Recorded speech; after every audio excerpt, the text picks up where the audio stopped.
एक सुबह आप अपना इन्वेस्टमेंट ऐप खोलते हो और अचानक देखते हो कि आपका पोर्टफोलियो गहरे लाल रंग से भरा हुआ है। हर स्टॉक गिर रहा है। न्यूज़ चैनल एक ही शब्द चिल्ला रहे हैं, मार्केट क्रैश। व्हाट्सएप ग्रुप में पैनिक है, लोग लॉसेस की बातें कर रहे हैं और आपके दिमाग में सिर्फ एक सवाल घूम रहा है, क्या मुझे अभी सब बेच देना चाहिए? लेकिन यहीं पर एक चीज समझना बहुत जरूरी है, क्योंकि पहला मार्केट क्रैश आपको दो में से एक चीज बना सकता है, या तो पैनिक सेलर या फिर एक डिसिप्लिन्ड लॉन्ग टर्म इन्वेस्टर। और आज इस वीडियो में हम बात करेंगे उस सर्वाइवल गाइड की जो हर नए इन्वेस्टर को अपने पहले क्रैश में चाहिए होती है। जब लोग इन्वेस्टिंग शुरू करते हैं तो वे वीडियोस देखते हैं, बुक्स पढ़ते हैं, स्ट्रैटेजी सीखते हैं। उन्हें लगता है कि वे तैयार हैं, लेकिन एक दिन रियलिटी सामने आ जाती है। आप पोर्टफोलियो खोलते हो और लॉसेस देखकर अचानक डर लगने लगता है। ये वही इंस्टिंक्ट है जो इंसानों को खतरों से बचाने के लिए बना था, लेकिन इन्वेस्टिंग में यही इंस्टिंक्ट सबसे बड़ी गलती करवा देता है। जब मार्केट क्रैश होता है तो लोग सोचते हैं कि उनका दुश्मन है news, global events, big investors. लेकिन सच्चाई कुछ और है।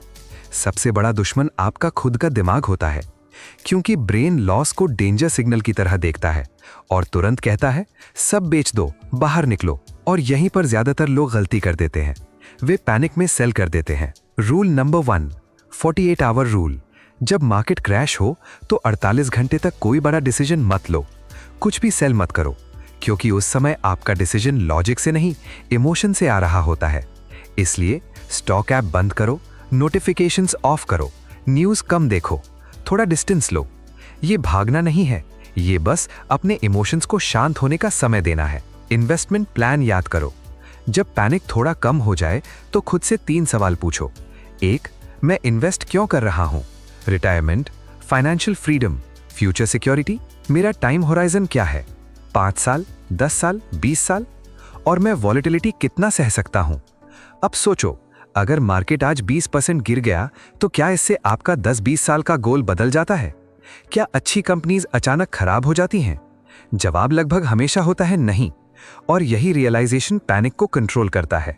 लेकिन कहानी में असली ट्विस्ट यहां है, स्मार्ट इन्वेस्टर्स क्रैश को डिजास्टर नहीं मानते, वे इसे डिस्काउंट सीजन मानते हैं। सोचो, अगर कोई जैकेट 10,000 रुपए से गिरकर 7,000 रुपए हो जाए तो आप दुखी नहीं होते, आप कहते हो अच्छा मौका है खरीदने का। लेकिन स्टॉक्स के साथ लोग उल्टा रिएक्ट करते हैं। यही साइकोलॉजी एवरेज इन्वेस्टर और सक्सेसफुल इन्वेस्टर के बीच फर्क बनाती है। लेकिन यहां भी एक गलती लोग कर देते हैं, वे पूरा पैसा एक ही दिन इन्वेस्ट कर देते हैं और अगर मार्केट और गिर जाए तो फिर पैनिक। इसलिए प्रोफेशनल्स यूज करते हैं ग्रेजुअल इन्वेस्टिंग। अगर आपके पास 1 लाख रुपए कैश है तो उसे 4-5 हिस्सों में डिवाइड करो और धीरे धीरे इन्वेस्ट करो।